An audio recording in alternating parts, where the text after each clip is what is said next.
तो अस्सलाम वालेकुम, कैसे हैं आप लोग। उम्मीद है कि आप लोग ठीक होंगे और बहुत ही बढ़िया होंगे। तो आज का जो वीडियो है उसका टाइटल है गम से निकलने का आसान तरीक़ा।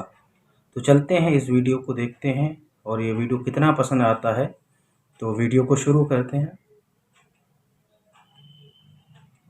एक शख्स ने चिड़िया पकड़ने के लिए जाल बिछाया।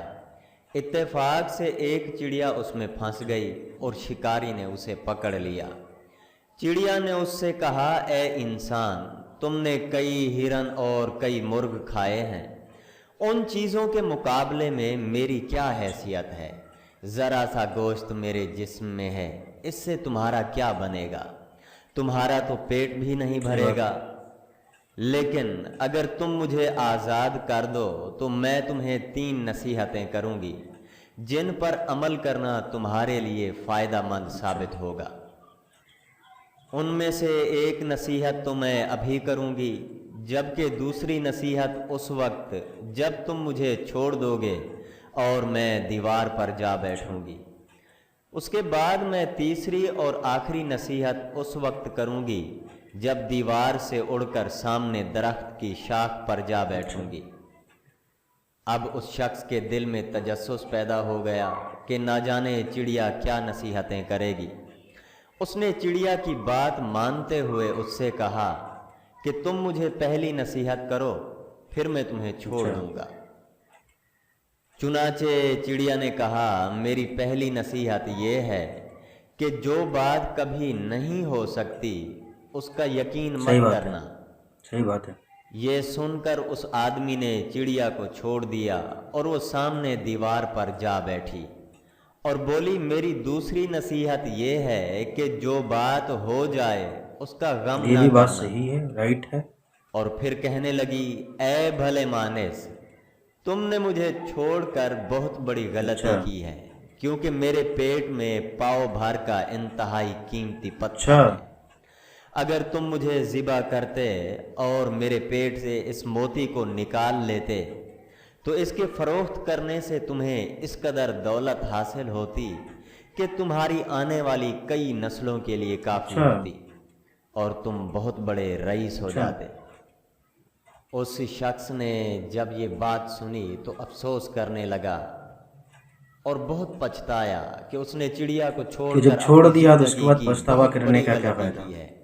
अगर मैं इसे ना छोड़ता तो मेरी नस्लें संवर जाती। और जो चीज़ किस्मत में नहीं होती है चिड़िया ने उसे इस तरह सोच में पड़े देखा तो उड़कर दरख्त की शाख पर जा बैठी और बोली, ए भले मानस, अभी मैंने तुम्हें पहली नसीहत की है जिसे तुम फौरन ही भूल गए कि जो बात नामुमकिन हो, ना हो सकने वाली हो, उसका हरगिज यकीन ना करना। लेकिन तुमने मेरी इस बात का एतबार कर लिया कि मैं छटांग भर वजन रखने वाली चिड़िया अपने पेट में पाव भर का मोती रखती हूँ। क्या ये मुमकिन है? नहीं। मैंने तुम्हें दूसरी नसीहत ये की थी कि जो बात हो जाए उसका गम न करना, मगर अफसोस कि तुमने मेरी दूसरी नसीहत का भी कोई असर ना लिया और गमो अफसोस में मुब्तला हो गए कि खामखा चिड़िया को जाने दिया। तुम्हें कोई भी नसीहत करना बिल्कुल बेकार है। तुमने मेरी पहली 2 नसीहतों पर कब अमल किया जो तीसरी पर अमल करोगे? तुम तो नसीहत के काबिल ही नहीं। ये कहते हुए चिड़िया फिर से उड़ी और हवा में परवाज कर गई। वो शख्स वहीं खड़ा चिड़िया की बातों पर सोचता रहा। दोस्तों, वो लोग बहुत ही खुश नसीब होते हैं जिन्हें कोई नसीहत करने वाला हो। हम अक्सर खुद को अक्ल कुल समझते हुए अपने मुखलिस दोस्तों और बुजुर्गों की नसीहतों पर कान नहीं धरते और इसमें नुकसान हमारा ही हमें होता कोई बड़े है। अगर कुछ बताते हैं तो उसकी बात को अनसुना कर देते हैं। कोई नसीहत करने वाला नहीं है, उस शख्स की मिसाल ऐसे बाग की तरह है जिस बाग का कोई माली ना हो और वो माली के बगैर वीरान ही रहता है। तो वीडियो बहुत ही अच्छा था और ये जो कहानी जो थी ये बहुत अच्छी लगी मुझे कि इंसान को हमेशा अगर कोई बड़े हो या कोई दोस्त हो, अगर उसे सही चीज़ बता रहा है तो इंसान को चाहे कि उस पर अमल करे और उसी चीज़ पर अमल करके अपनी ज़िंदगी के अंदर उस बात को डाल लें। तो ये वीडियो बहुत अच्छा लगा। अगर आप लोगों को भी अच्छा लगा हो तो वीडियो को लाइक करें, शेयर करें और चैनल को प्लीज़ सब्सक्राइब करें और बेल आइकन को भी दबा दें, इसलिए कि जैसे ही मैं वीडियो डालूंगा उसका नोटिफिकेशन आपके पास पहुंच जाएगा। तो मिलते हैं अगले वीडियो में, जब तक के लिए खुदा हाफिज़।